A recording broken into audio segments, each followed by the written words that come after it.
going to bring you another review. This is a movie review, and we're going for Killing Them Softly. Now, sorry for the delay, although I know I posted up, would put this out a day ago.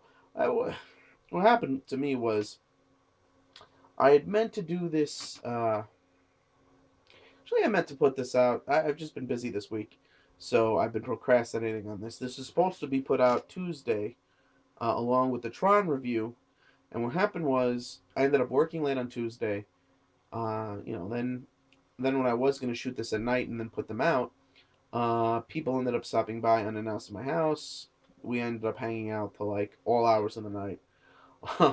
So couldn't do it yesterday. And then today, I ended up going to see Lincoln, which that if you haven't seen it yet, that's a great movie. I'll get into that it'll be in the next review that I do. But I ended up going to see Lincoln. That took a few hours. Then I hung out with a girlfriend. Next thing you know, it's like 1 in the morning, Thursday morning, so to speak, or Wednesday night, if you the way you want to think about it. But so I figure I shoot these, put them all out.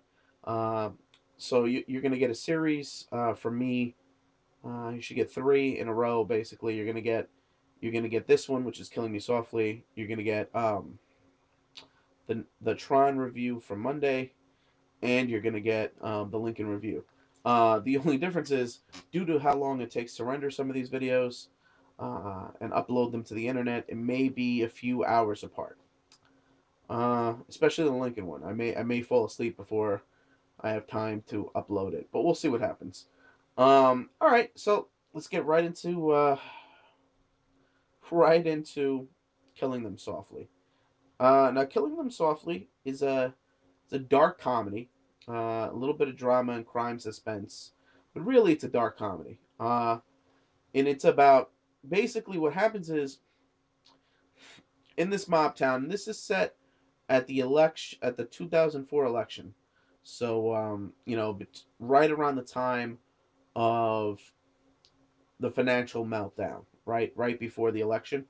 And what's going to happen is throughout this whole movie, we're going to be hearing about this financial crisis, and it's going to be a mirror to what's going on in the mob world.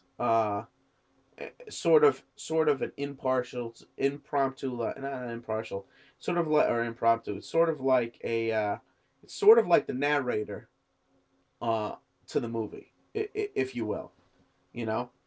And that's pretty cool. They use that as the device to help tell the story and what's going on.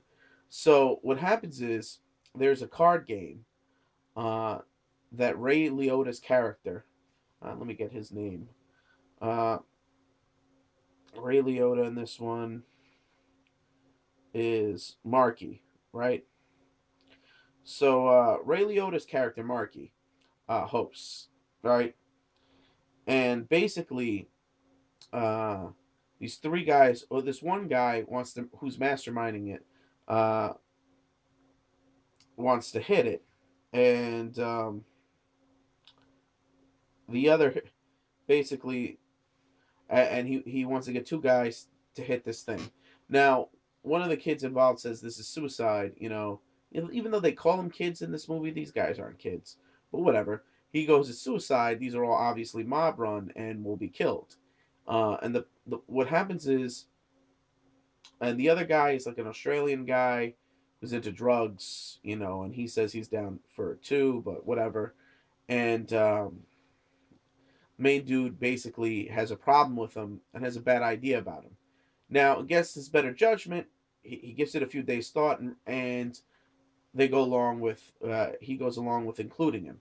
And here's the plan. What happens is Ray Liotta in the movie, he's hit. The reason why they're going to hit this place, and it's not going to be suicide, is because they're going to set up Ray Liotta. Because what happened is, about a few months earlier, or a year before, whatever it was, he was hit up before. They bust some heads, and they beat him up, and asked him who did it, and if he was responsible. He denied it. Then about a month ago, in a card game with, I guess, other higher end mob bosses there. He got drunk and revealed that it was him, that he's the one who hit him up. Now he was given a free pass on this, with the knowledge if he ever did it again, to him, right? So they figure they're gonna hit it up, rob the place, set him up because people are just gonna assume it was him again, and the finger's not gonna get pointed this way. All right, so they do this. They pull the job, and what happens is the guy they normally call to investigate, the enforcer, he's very ill, and he sends his protege, played by Brad Pitt. And Brad Pitt, it's his job, and he deals with like the lawyer, their the mob boss's lawyer, I guess, the head of the family's lawyer is his intermediary. You never even see who the head of the family is or who the heads are, but you just basically, this is the guy that interacts, and he's going to be doing it, and basically it's his job to get to the bottom of things and make sure things get set right. Because here's the big problem. Apparently in this area, what makes all the money are the card games. So when the card games have to stop while they investigate it to make sure this doesn't happen again, the financial economy in the area, the underground financial economy in the area, comes to a screaming halt. Hence why what's going on in to the country directly relates what's going on to them, because for them it's a financial crash, right? And extreme actions have to be taken, and you get what I'm going with this. So, not to get too much into it, but obviously, Brad Pitt's no idiot. He figured he instantly looks at the situation and realizes Ray Liotta didn't do it, and he believes Ray once he's told the situation, and he figures some smart guy did this to set him up. That being said, though, he goes, either way you look at it, I gotta get all members involved, and everything's going on. So I'm not gonna give away who does what. Eventually, he brings in somebody to help him out, another hitman, and by the name of Mickey, and this one is played by James Gandolfini. And Gandolfini's character is a hitman who he's just had, like, you got him on the wrong weekend. You know what I'm saying? This is what happened. You got this guy. If you had gotten him maybe a month earlier, he'd be good. But his life is going to shit, and he's looking at this trip to New York to do what he has to do as like a big freaking party or whatever, because he he gets into how he's about to be he's been arrested. He could serve more jail time. If he serves more jail time, this is going to end his marriage, and his wife's cheating on him anyway. And then he also gets into that he thinks the chick he's banging on the side, who I think is a prostitute, all these issues, right? So he is a big alcoholic mess, but his character does tell a lot of stories, very interesting. He's funny, so and these are pretty much, these are your main guys for this film. It's a very small cast. There was really no need to get too big with it, and that's fine. A small list of characters, and I'm not going to get too much more into the plot. Basically, that's it. Now, what am I going to say about this movie? This movie, I really liked it. Like, again, it's more of a dark comedy. I'd rate it a 3.5. So I'd say this is a very good film. Um, as a general rating, only because this movie wouldn't appeal to everybody, being a dark comedy about crime. And I will say this: there weren't too many scenes of violence in the film, but when the film got violent, it got brutally violent when it needed to be violent, and I dug that. Um, and I'm one of the few people who get that sense of humor, which is why I think, as far as the rest of you concerned, maybe this wouldn't be the movie for you. But I mean, when I saw the thing, I'm cracking up in the theater. I'm laughing at stuff, and it's just me.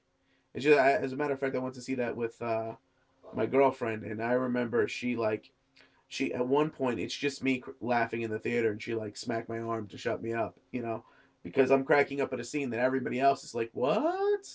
And I'm totally clued into the sense of humor of the picture, so I found it hilarious, especially with the Mickey character.